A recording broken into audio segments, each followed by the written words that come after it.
يعني انا بسبب حادثه صغيره اقدر اخد 100,000 دولار تعويض؟ وتقدر تاخد اكتر من كده اهو، وانا النهارده هقول لك ازاي. استاذ ايهاب، ايه الله الاخبار؟ عامل يخليك. ايه؟ انا جاي لك من طرف شات جي بي تي. شات جي بي تي قال لي انك احسن محامي موجود بنيو جيرسي، والمكتب بتاعك واخد اعلى تقييم. تسمح لي بقى اخد جوله في البيزنس عندك؟ اهلا وسهلا، اتفضل اتفضل. بقالك كام سنه خبره؟ دخلت النقابه في 2013. انا لو لا قدر الله عندي قضيه ليها علاقه بالحوادث وحابب اللي هو اتواصل معاك، بتتصل بالمكتب بتاعنا، احنا عندنا خدمه 24 ساعه في اليوم 7 ايام في الاسبوع. احنا حد فينا من المحامين اللي معايا بيتصل بحضرتك وبحدد لك ميعاد ان انت تيجي تقعد معاه. الحادثه اللي انت مش تتعالج فيها صعب جدا ان يطلع لك منها فلوس. في كلام بيتقال على المحاميين ان هم بياخدوا 15,000 عشان يقعد معاك و50,000 كمان. اتعاب المحامي في قواضي التعويضات المفروض يا جماعه ان هي بتبقى التلت، لازم نحط كمان السعر في الساعه بكام، وده قانون وبيطبق على نيوجيرسي كله. احنا القواضي الحوادث ما بناخدش فيها استشارات ولا بناخد منها فلوس، وكل الزبائن بتوع الحوادث بتاعتنا الحمد لله نقدر نقول ان هم بيمشوا مبسوطين جدا مننا. القواضي اللي بتبقى بمليون واثنين وثلاثه واربعه مليون دولار دي بيشتغلوها مجموعه من المحامين. كان عندي قضيه في 2016 اخدنا فيه كذا مليون دولار، والقضيه دي كانت بتاعتي انا، وكانت انا اللي بدافع عن البني ادم انفولفد في القضيه دي. خلصت ان هو ما دفعش 200 مليون دولار. يعني لو لا قدر الله حد حصل له حادثه، ارجوك اوصل لمكان امن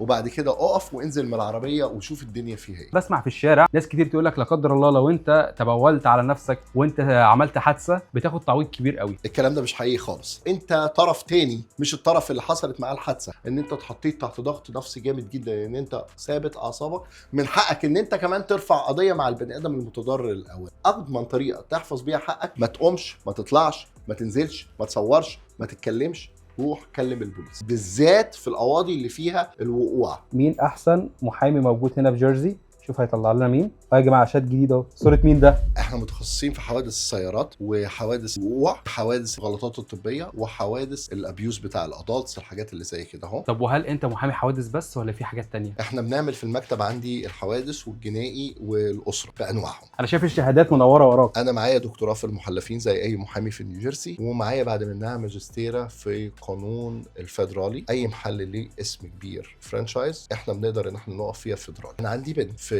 شركه قهوه كبيره، البنت اللي كانت واقفه ورا الكاونتر في وقت من الاوقات حصل ما بينهم ديساجريمنت، فعدت الناحيه الثانيه وضربتها. القضيه دي احنا خدنا فيها اكتر من 100,000 دولار، ده اغلى من البوكسات اللي كان بيضربها مايكل تايسون ايام الخناقات بتاعته. طب ما تضربني ونقسمها بالنص. بجد اتشرفت بيك يا استاذ ايهاب، واللي حابب يوصل لك ازاي؟ انا عايز اديلك بيزنس كارد تحطه أوكي. في الفيديو الجميل بتاع حضرتك، هيبقى ظاهر دلوقتي هنا. حلو. انا هديهم كلهم استشارات مجانيه هيتواصل من طرفي ويقول له انا طرف مصطفى غانم، هياخد فري كونسلتيشن يا جماعه لمده اسبوع.